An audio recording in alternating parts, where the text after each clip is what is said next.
این همی مسئله اسرائیل و فلسطین برای مردم ما و شما هیچ مربوط نمیشه. یک تعداد وطندارا آمده پرازیت پخش میکنن، حتی در کامنت های ما که هیچ ربط نداره نظرها میتن که یک مردم یهود نمیدونم از زمین آمده، از آسمان آمده، در سرزمین فلسطین آمده و مسلمان ها را آواره کرده و سرزمین از اینا را غصب کرده، بالای از اینا ظلم میکنه، چنین و چنان و غیره. ما خواستم بی‌طرفانه یک چند کلمه در این مورد بزنم که نه از این طرف و نه از اون طرف.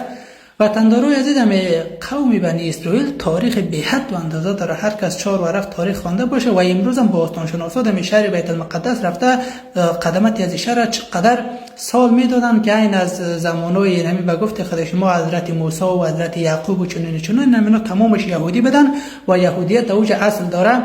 در زمان امپراتوری روم به اوج یک حمله صورت گرفت و جنگ شد، یهودیا پخش شدن و بعد از او مسلمان ها به اوج حمله کردن. مسلمان ها به اوج حمله کردن، اوج را تصرف کردن، مسجد سازی را شروع کردن، زبان عربی را در اوج پخش کردن و مردم بیخی گرفتن، عرب درست کردن، در اوج یک سرزمینی برای خودشان تشکیل دادن. یهودیا کسایی که ماند اموج مسلمان شد، کسایی که رفتی طرف و طرف بسیار زیادشان آمدند کشورهای اروپایی پخش شدن و این اروپایی که امروز هستن حقوق بشر و احترام انسانیت وجود نداشت. اما وقتا بالا یهودی ها ظلم میکردن.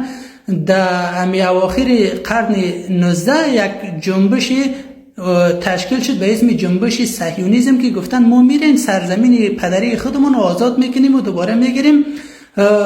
در شهر سوئیس، بازیل سوئیس جنبش تشکیل شد، رفتن مبارزه کردن، جنگ کردن، یک بخش‌هایی را تصرف کردن، خیلی جنگ شد بین اسرائیل و فلسطین. در مو وقت در سال 1947 سازمان ملل یک پیشنهاد صادر کرد، گفت که یک کشور وجود داشته باشه به اسم اسرائیل، یک کشور وجود داشته باشه به اسم فلسطین و این شهر اورشلیم یا بیت المقدس یک شهر بین المللی باشه که چون برای یهودی‌ها را مقدس، برای مسلمان‌ها را مقدس، برای مسیحی‌ها که این عیسایشون در اوج تصلیب کشیده شده برای از اینا را مقدس باشه.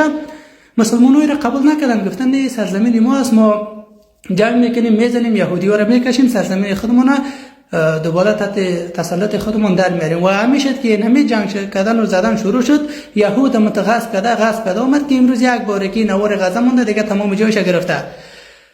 و این چند روز پیش یک گروه که حماس میگن به حمایت جمهوری اسلامی راکت و بمب و توبالش شروع کرد، رفت بالای مردم غیر نظامی را کشت و اسرائیل هم حمله را شروع کرد. اومد که اینا به نظرم 1,500 نفر کشت، اسرائیل تا حال 8,000 نفر کشت. میگه هنوزم انتقام سخت من نگرفتم و تا جای فکر میکنم همین مسلمان و یهود یک رقم باشه. به همین اندازه که این طرف جاهل است، به همون اندازه اون طرف جاهل است. اینا چی در کشتن شوقی، اونا چی در کشتن شوقی. دیگه اینایی است اما واقعیات بازنگری شده و راهی حلش هم فکر کنم تنها اینمی مسئله چیز باشه که سازمان ملل پیشنهاد کرد.